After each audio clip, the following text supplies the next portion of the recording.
So, hello again. I'm also going to talk about the 18th Western Monastic Gathering at Deer Park. I also attended, and it was just so rich and lovely. And there were kind of two tracks for me. One was to experience the power, really, and the harmony of the Deer Park community. It was so palatable. It was just beautiful. Such kindness. And when they talk about the Sangha body and how a strong community kind of all goes in the same direction, you could really feel that there, and such kindness. And then the presentations also were so rich. And I wanted to kind of pick up on the information that Vinabachuni talked a little bit about yesterday, Bhikkhu Bodhi's talk. And again, the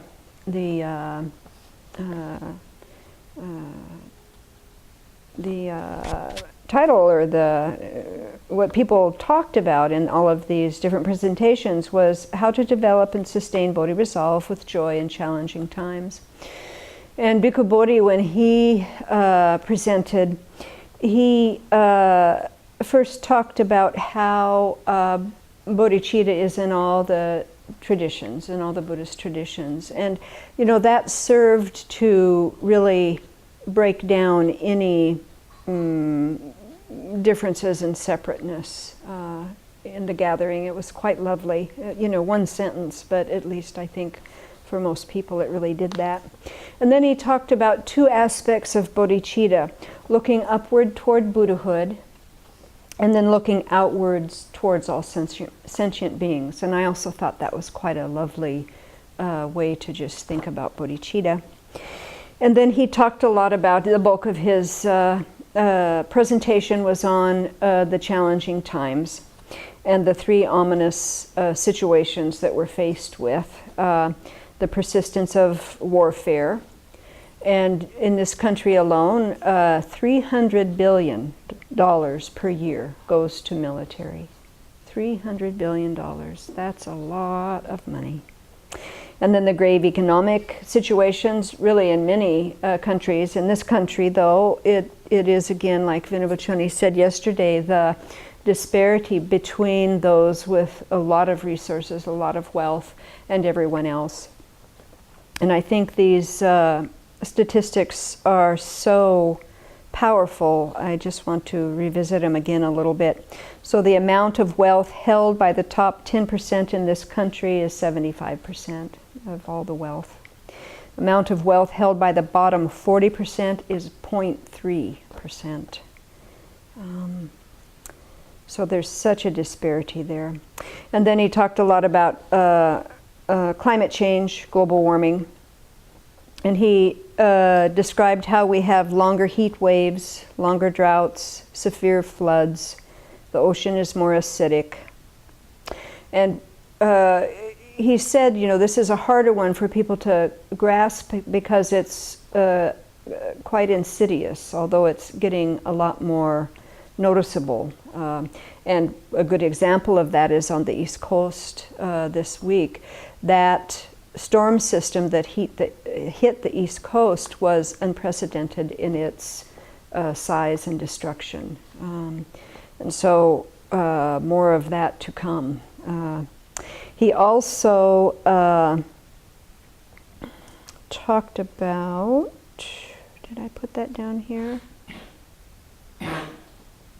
Yes, this statistic alone just really distressed me. We currently have 5 times the amount of fossil fuels needed to push the environment over the edge to no return. That if we use those, we currently have that much.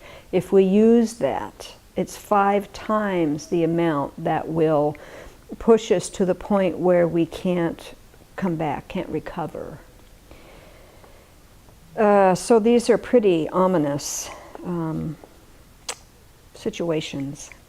And then he described why is this happening, and he named it the unholy trinity, which I thought was a good title. So the free market or the neoliberal economics, and their message in this country certainly is to cut back on social spending and those programs that support people, and to decrease the taxes for the very rich. And then the political system that is, and again, especially in this country, is really fueled by, corporations giving such huge amounts of money to the political system, to the candidates, and then how they make decisions that are really influenced by the money that they receive from the corporations. And then the mainstream media, that the news really has turned into infotainment. It's not hard unbiased. It's never been totally unbiased, but it certainly was a lot more unbiased years ago than it is now. And so, of course, at least for me personally, when he laid all of this out, I could just feel myself sinking, It's like, oh no, it was just, ugh. And, to really feel kind of immobilized, actually. And, but he said, what to do. And he said, he talked about the power of bringing social activism and spirituality together, to bring those two together. And he put this in the framework of identifying the three domains of the sacred.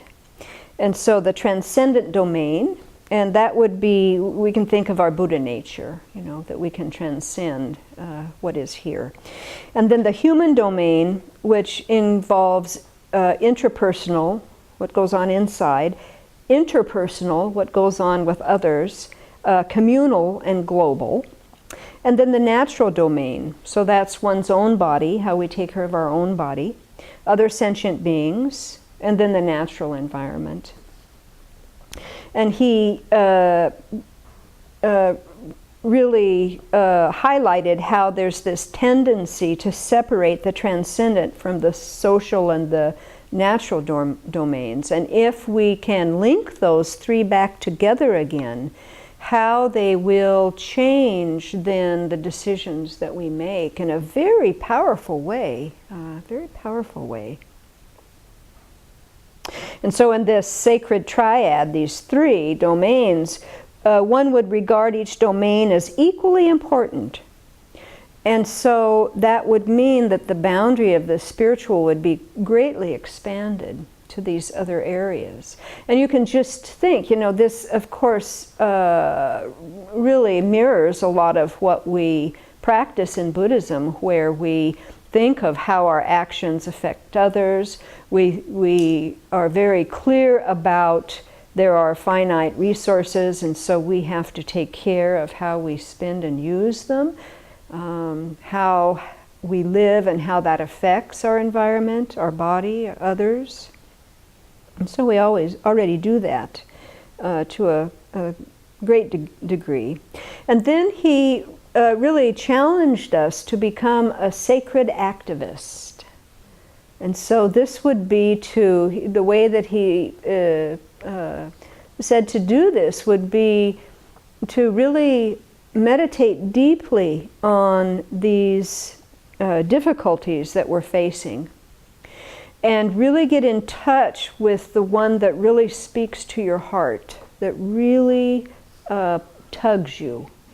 And then that's the one that you're going to put energy into, and that's the one that you're going to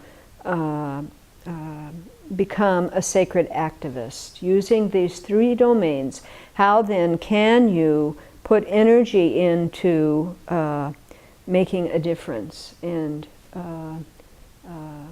turning this tide of many people just thinking about themselves and focused on making the buck and all the material wealth as a way to find happiness, which of course doesn't work. And so how can we become sacred activists to really change and turn this tide that is so necessary? So it was quite a really uplifting talk when he laid it out in such a brilliant way, the difficulties, the problems, why it comes about, but then what we can each do. And so to take up that challenge to think about how you can become a sacred activist.